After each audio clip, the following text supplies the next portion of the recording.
بسم اللہ الرحمن الرحیم۔ نبی اکرم صلی اللہ علیہ وسلم کو ہجرت کے سفر پر روانہ ہونا تھا۔ انہوں نے حضرت جبریل علیہ السلام سے پوچھا، میرے ساتھ دوسرا ہجرت کرنے والا کون ہوگا؟ جواب میں حضرت جبریل علیہ السلام نے کہا، ابو بکر صدیق ہوں گے۔ نبی اکرم صلی اللہ علیہ وسلم اس وقت تک چادر اوڑے ہوئے تھے۔ اسی حالت میں حضرت ابو بکر صدیق رضی اللہ تعالی عنہ کے گھر پہنچے۔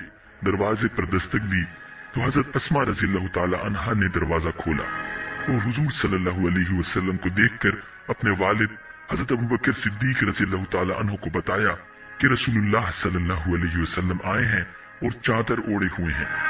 یہ سنتے ہی ابو بکر صدیق رضی اللہ تعالی عنہ بول اٹھے، اللہ کی قسم، اس وقت آپ صلی اللہ علیہ وسلم یقیناً کسی خاص کام سے تشریف لائے ہیں۔ پھر انہوں نے آپ صلی اللہ علیہ وسلم کو اپنی چارپائی پر بٹھایا۔ آپ صلی اللہ علیہ وسلم نے ارشاد فرمایا، دوسرے لوگوں کو یہاں سے اٹھا دو۔ حضرت ابو بکر صدیق رضی اللہ تعالی عنہ نے حیران ہو کر عرض کیا، اے اللہ کے رسول، یہ تو سب میرے گھر والے ہیں۔ اس پر آپ صلی اللہ علیہ وسلم نے ارشاد فرمایا، مجھے ہجرت کی اجازت مل گئی ہے۔ ابو بکر صدیق رضی اللہ تعالی عنہ فوراً بول اٹھے، میرے ماں باپ آپ پر قربان، کیا میں آپ کے ساتھ جاؤں گا؟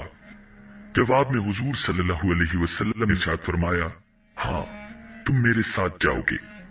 یہ سنتے ہی خوشی کے مارے حضرت ابو بکر صدیق رضی اللہ تعالی عنہ رونے لگے۔ حضرت عائشہ صدیقہ رضی اللہ تعالی عنہ فرماتی ہیں، میں نے اپنے والد کو روتے دیکھا تو بہت حیران ہوئی، اس لیے کہ میں اس وقت تک نہیں جانتی تھی کہ انسان خوشی کی وجہ سے بھی رو سکتا ہے۔ پھر حضرت ابو بکر صدیق رضی اللہ تعالی عنہ نے عرض کیا، اے اللہ کے رسول، آپ پر میرے ماں باپ قربان، آپ ان دونوں اونٹنیوں میں سے ایک لے لیں، میں نے انہیں اسی سفر کے لیے تیار کیا ہے۔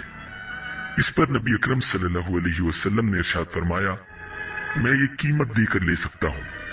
یہ سن کر حضرت ابو بکر صدیق رضی اللہ تعالی عنہ رونے لگے اور عرض کیا، اے اللہ کے رسول، آپ پر میرے ماں باپ قربان، میں اور میرا سب مال تو آپ ہی کا ہے۔ نبی اکرم صلی اللہ علیہ وسلم نے ایک اونٹنی لے لی۔ ناظرین، بعض روایات میں آتا ہے کہ حضور صلی اللہ علیہ وسلم نے اونٹنی کی قیمت ادا کی تھی۔ اس اونٹنی کا نام قصوہ تھا۔ یہ آپ صلی اللہ علیہ وسلم کی وفات تک آپ کے پاس ہی رہی۔ حضرت ابو بکر صدیق رضی اللہ تعالی عنہ کی خلافت میں اس کی موت واقع ہوئی۔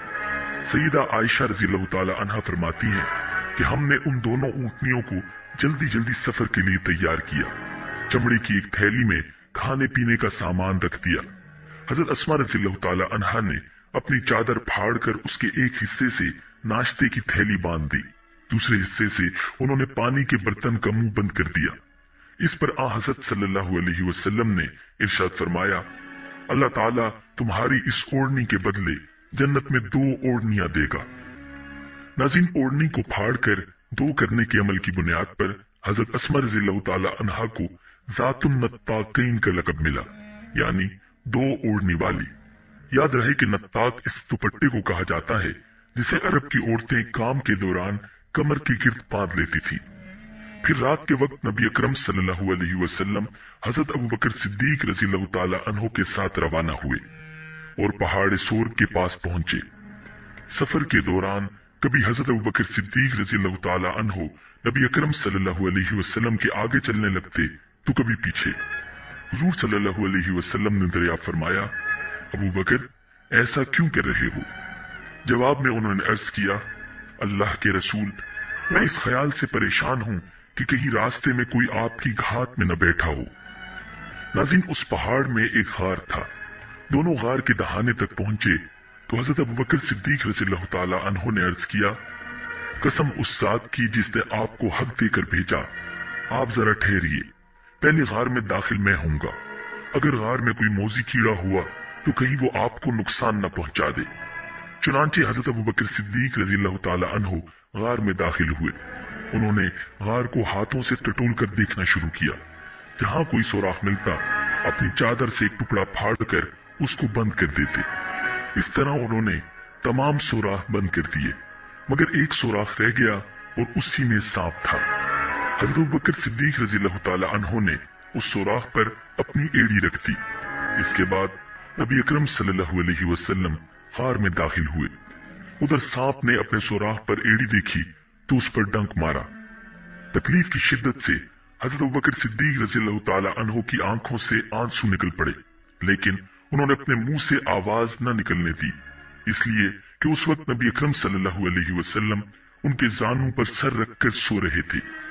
हजरत अबू बकर सिद्दीक रज़ियल्लाहु ताला अन्हु ने सांप के डसने के बावजूद अपने जिस्म को जरा सी भी हरकत न दी, न आवाज निकाली कि कहीं हुजूर सल्लल्लाहु अलैहि वसल्लम की आंख न खुल जाए। ताहम आंख से आंसू निकलने को वो किसी तरह न रोक सके। वो हुजूर सल्लल्लाहु अलैहि वसल्लम पर गिरे। उनके गिरने से आप सल्लल्लाहु अलैहि वसल्लम की आंख खुल गई। आप सल्लल्लाहु अलैहि वसल्लम ने हजरत अबू बकर सिद्दीक रज़ियल्लाहु ताला अन्हु की आंखों में आंसू देखे तो पूछा, अबू बकर क्या हुआ? उन्होंने जवाब दिया, आप पर मेरे माँ बाप कुर्बान, मुझे सांप ने डस लिया है। आप सल्लल्लाहु अलैहि वसल्लम ने अपना लुआबे दहन सांप के कांटे की जगह पर लगा दिया। उससे तकलीफ और जहर का असर फौरन दूर हो गया। सुबह हुई। नबी अकरम सल्लल्लाहु अलैहि वसल्लम को हजरत अबू बकर सिद्दीक रज़ियल्लाहु ताला अन्हु के जिस्म पर चादर न नजर आई तो दरियाफ्त फरमाया, अबू बकर चादर कहाँ है? उन्होंने फरमाया, अल्लाह के रसूल, मैंने चादर फाड़ फाड़ कर इस गार के सोराख बंद किए हैं। आप सल्लल्लाहु अलैहि वसल्लम ने दुआ के लिए हाथ उठा दिए और फरमाया, ए अल्लाह, अबू बकर को जन्नत में मेरा साथी बनाना। इसी वक्त अल्लाह ताला ने वही के जरिए खबर दी कि आपकी दुआ कबूल कर ली गई है। नाज़रीन, उधर कुरैश के लोग नबी अकरम सल्लल्लाहु अलैहि वसल्लम की तलाश में इस गार के करीब आ पहुंचे। उनमें से चंद एक जल्दी से आगे बढ़कर गार में झांकने लगे। गार के दहाने पर उन्हें मकड़ी का जाला नजर आया, साथ ही 2 जंगली कबूतर नजर आए। इस पर उनमें से एक ने कहा, इस गार में कोई नहीं है। एक रिवायत में यूं आया है, उनमें एक उमैया बिन खल्फ भी था।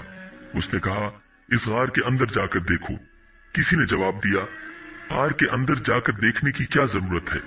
गार के मुंह पर बहुत जाले लगे हुए हैं। अगर वो अंदर जाते तो ये जाले बाकी न रहते, न यहाँ कबूतर के अंडे होते। हजरत अबू बकर सिद्दीक रज़ियल्लाहु ताला अन्हु ने जब उन लोगों को गार के दहाने पर देखा तो आप रो पड़े और दबी आवाज में बोले, अल्लाह की कसम, मैं अपनी जान के लिए नहीं रोता, मैं तो इसलिए रोता हूं कि कहीं ये लोग आपको तकलीफ न पहुंचाएं। इस पर नबी अकरम सल्लल्लाहु अलैहि वसल्लम ने इरशाद फरमाया, अबू बकर गम न करो, अल्लाह हमारे साथ है। उसी वक्त अल्लाह ताला ने हजरत अबू बकर सिद्दीक रज़ियल्लाहु ताला अन्हु के दिल को सुकून बख्श दिया। इन हालात में अबू बकर सिद्दीक रज़ियल्लाहु ताला अन्हु को प्यास महसूस हुई। उन्होंने नबी अकरम सल्लल्लाहु अलैहि वसल्लम से इसका जिक्र किया तो आपने इरशाद फरमाया, इस गार के दरमियान में जाओ और पानी पी लो। सिद्दीक अकबर रज़ियल्लाहु ताला अन्हु उठकर गार के दरमियान में पहुंचे। वहां उन्हें इतना बेहतरीन पानी मिला कि शहद से ज्यादा मीठा, दूध से ज्यादा सफेद और मुश्क से ज्यादा खुशबू वाला था। उन्होंने इसमें से पानी पिया। जब वो वापस आए तो नबी अकरम सल्लल्लाहु अलैहि वसल्लम ने उनसे फरमाया, अल्लाह ताला ने जन्नत की नहरों के निगरान फरिश्तों को हुक्म फरमाया कि इस गार के दरमियान में जन्नतुल फिरदौस से एक चश्मा जारी कर दें ताकि तुम इसमें से पानी पी सको। ये सुनकर हजरत अबू बकर सिद्दीक रज़ियल्लाहु ताला अन्हु हैरान हुए और अर्ज किया, क्या अल्लाह के नजदीक मेरा इतना मकाम है? आप सल्लल्लाहु अलैहि वसल्लम ने इरशाद फरमाया, हाँ, बल्कि ए अबू बकर, इससे भी ज्यादा है। कसम है उस जात की जिसने मुझे हक के पैगाम के साथ नबी बनाकर भेजा, वो शख्स जो तुमसे बूस रखे जन्नत में दाखिल नहीं होगा। गर्द कुरैश मायूस होकर गारे सोर से हट आए और साहिली इलाकों की तरफ चले गए। साथ ही उन्होंने ऐलान कर दिया, जो शख्स मोहम्मद या अबू बकर को गिरफ्तार करे या कत्ल करे उसे 100 ऊंट इनाम में दिए जाएंगे। आप सल्लल्लाहु अलैहि वसल्लम और हजरत अबू बकर सिद्दीक रज़ियल्लाहु ताला अन्हु उस गार में 3 दिन तक रहे। इस दौरान उनके पास हजरत अबू बकर सिद्दीक रज़ियल्लाहु ताला अन्हु के बेटे अब्दुल्ला रज़ियल्लाहु ताला अन्हु भी आते जाते रहे। ये उस वक्त कम उम्र थे मगर हालात को समझते थे। अंधेरा फैलने के बाद ये गार में आ जाते और मुंह अंधेरे फजर के वक्त वहां से वापस जाते। इससे कुरैशी ख्याल करते कि उन्होंने रात अपने घर में गुजारी है। इस तरह कुरैश के दरमियान दिन भर जो बातें होती ये उनको सुनते और शाम को नबी अकरम सल्लल्लाहु अलैहि वसल्लम के पास पहुंचाकर बता देते। नाज़रीन, हजरत अबू बकर सिद्दीक रज़ियल्लाहु ताला अन्हु के एक गुलाम हजरत आमिर बिन फहीरा रज़ियल्लाहु ताला अन्हु थे। ये पहले तुफैल नामी एक शख्स के गुलाम थे। जब ये इस्लाम ले आए तो तुफैल ने उन पर जुल्म ढाना शुरू किया। इस पर हजरत अबू बकर सिद्दीक रज़ियल्लाहु ताला अन्हु ने उससे इन्हें खरीद कर आजाद कर दिया। ये हजरत अबू बकर रज़ियल्लाहु ताला अन्हु की बकरियां चराया करते थे। ये भी उन दिनों गार तक आते जाते रहे। शाम के वक्त अपनी लकड़ियां लेकर वहां पहुंच जाते और रात को वहीं रहते। सुबह मुंह अंधेरे हजरत अब्दुल्ला रज़ियल्लाहु ताला अन्हु के जाने के बाद ये भी वहां से अपनी बकरियां उसी रास्ते से वापस लाते ताकि उनके कदमों के निशानात मिट जाएं। इन 3 रातों तक उनका बराबर यही मामूल रहा। ये ऐसा हजरत अबू बकर सिद्दीक रज़ियल्लाहु ताला अन्हु की हिदायत पर करते थे। हजरत अब्दुल्ला रज़ियल्लाहु ताला अन्हु को भी हजरत अबू बकर सिद्दीक रज़ियल्लाहु ताला अन्हु ने यही हुक्म दिया था कि वो दिन भर कुरैश की बातें सुना करें और शाम को उन्हें बता दिया करें। आमिर बिन फहीरा रज़ियल्लाहु ताला अन्हु को हिदायत थी कि दिन भर बकरियां चराया करें और शाम को गार में उनका दूध पहुंचाया करें। हजरत अबू बकर सिद्दीक रज़ियल्लाहु ताला अन्हु की बेटी अस्मा रज़ियल्लाहु ताला अन्हा भी शाम के वक्त उनके लिए खाना पहुंचाती थी। इन 3 के अलावा इस गार का पता किसी को नहीं था। 3 दिन और रात गुजरने पर नबी अकरम सल्लल्लाहु अलैहि वसल्लम ने हजरत अस्मा रज़ियल्लाहु ताला अन्हा से फरमाया, अब तुम अली के पास जाओ, उन्हें गार के बारे में बता दो और उनसे कहो वो किसी रहबर का इंतजाम कर दे। आज रात का कुछ पहर गुजरने के बाद वो रहबर यहाँ आ जाए। चुनांचे हजरत अस्मा रज़ियल्लाहु ताला अन्हा सीधी हजरत अली रज़ियल्लाहु ताला अन्हु के पास आए। उन्हें आप सल्लल्लाहु अलैहि वसल्लम का पैगाम दिया।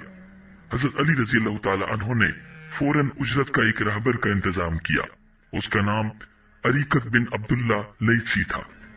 ये रहबर रात के वक्त वहां पहुंचा। नबी अकरम सल्लल्लाहु अलैहि वसल्लम ने जो ही ऊंट के बिलबिलाने की आवाज सुनी, आप फौरन अबू बकर सिद्दीक रज़ियल्लाहु ताला अन्हु के साथ गार से निकल आए और रहबर को पहचान लिया। आप सल्लल्लाहु अलैहि वसल्लम और हजरत अबू बकर सिद्दीक रज़ियल्लाहु ताला अन्हु ऊंटों पर सवार हो गए। इस सफर में हजरत अबू बकर ने अपने बेटे हजरत अब्दुल्ला के जरिए अपने घर से वो रकम भी मंगवा ली थी जो वहां मौजूद थी। ये रकम 4-5 हजार दिरहम थी।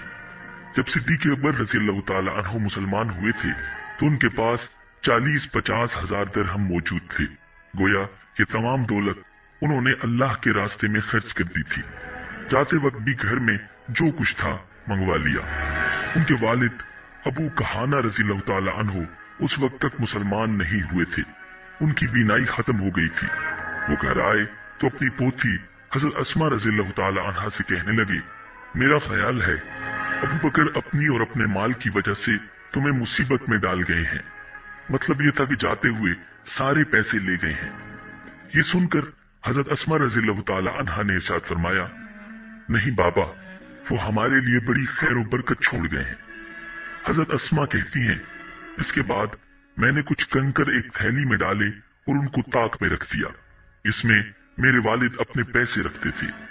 फिर उस थैली पर कपड़ा डाल दिया और अपने दादा का हाथ उन पर रखते हुए मैंने कहा, ये देखिए रुपए यहाँ रखे हैं। अबू कहाना रज़ियल्लाहु ताला अन्हु ने अपना हाथ रखकर महसूस किया और बोले, अगर वो ये माल तुम्हारे लिए छोड़ गए हैं तब फिक्र की कोई बात नहीं, ये तुम्हारे लिए काफी है। हालांकि हकीकत ये थी कि वालिद साहब हमारे लिए कुछ भी नहीं छोड़ कर गए थे।